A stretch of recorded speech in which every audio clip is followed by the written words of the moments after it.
Lève-toi, donne-lui l'onction, c'est lui. Samuel prit la corne pleine d'huile et lui donna l'onction au milieu de ses frères. L'Esprit du Seigneur s'empara de David à partir de ce jour-là.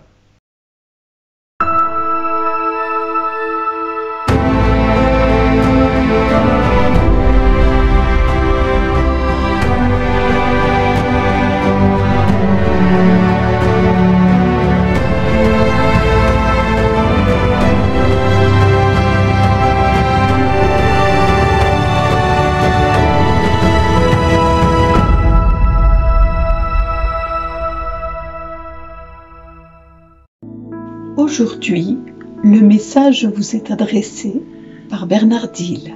Bonjour les amis. Le choix de Saül, le choix de David, le choix de Dieu sur chacun de nous, c'est un choix qui a du mal des fois à être accepté et à être reconnu. Pourtant, quand Jésus choisit ses disciples, il n'hésite pas à les appeler par leur nom et à les faire avancer vers de nouvelles révélations.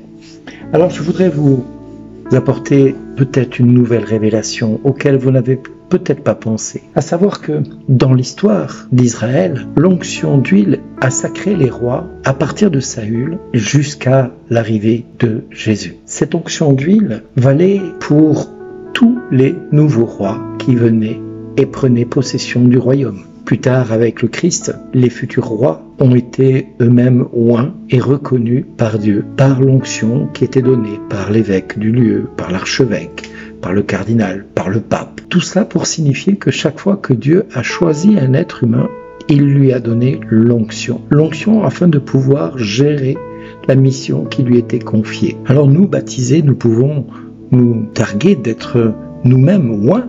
Par notre baptême, nous avons été faits prêtres, prophètes et rois. Et cette onction, elle est en nous, elle est comme une source, coule dans les entrailles de notre vie, mais pour lequel nous n'avons pas forcément conscience que cette onction, elle est là. Alors, aujourd'hui, nous avons la possibilité de demander à cette onction de jaillir comme une source vivante, une source d'eau fraîche. Mais pour cela, il faut dégager la source.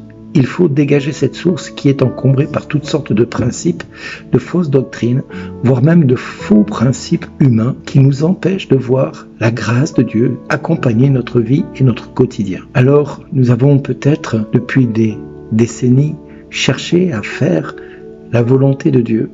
Nous avons cherché à obtenir des résultats chaque fois que nous avons prié pour des malades ou des personnes enchaînées et nous n'avons jamais rien vu se faire. Tout simplement parce que nous avons laissé l'onction souterraine ne pas sortir de terre.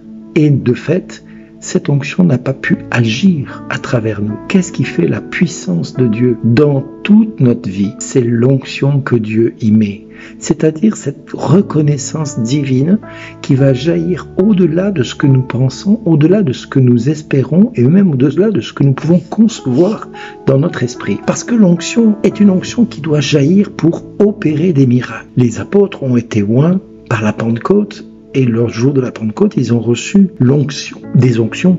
Cette onction qui était le feu du Saint-Esprit sur leur vie et les a amenés à opérer des miracles, des signes et des prodiges. Et notre Église aujourd'hui meurt parce qu'elle n'a pas d'onction. Elle a le ministère, le magistère qui est là, qui agit, qui agit tant bien que mal avec tout ce qu'elle est, avec toute sa bonne volonté, mais nous ne voyons pas les miracles se réaliser par nos prêtres, par nos évêques, par nos pasteurs, parce que malheureusement, ils ont laissé l'onction souterraine. Ils ne l'ont pas fait jaillir dans leur vie. Nous devons prier pour notre Église, nous devons prier pour chacun de nous, nous devons prier pour tous les hommes et les femmes de ce monde qui ont reçu le baptême, pour que cette source jaillissante qui est fraîche, qui va nous rafraîchir, qui va rafraîchir la foi et réveiller la foi du peuple de Dieu, sorte de terre. Alors nous devons demander au Seigneur d'enlever tous les obstacles qui empêchent cette source de sortir de terre et qui empêchent cette onction de venir dans nos vies et chambouler nos vies. Parce que quand l'onction va jaillir de cette terre dans laquelle nous avons malencontreusement laissé tomber les années dessus, les épreuves dessus qui ont fait que les montagnes de rochers se sont accumulées, la terre s'est accumulée, les glaises, les racines, tout a empêché cette source de sortir de terre. Et elle ne demande qu'à sortir de cette terre. Alors nous devons demander au Seigneur de dégager la source de nos vies. Cette source qui a besoin de jaillir. Seigneur, Père Tout-Puissant, moi je te prie pour tous ceux qui écoutent ces 7 minutes ce matin, que tous ceux qui écoutent ces 7 minutes puissent avoir dans leur cœur cette ferme assurance que tu vas faire jaillir de leur vie cette source d'eau fraîche pour raviver, pour rafraîchir la foi des croyants, la foi des enfants de Dieu.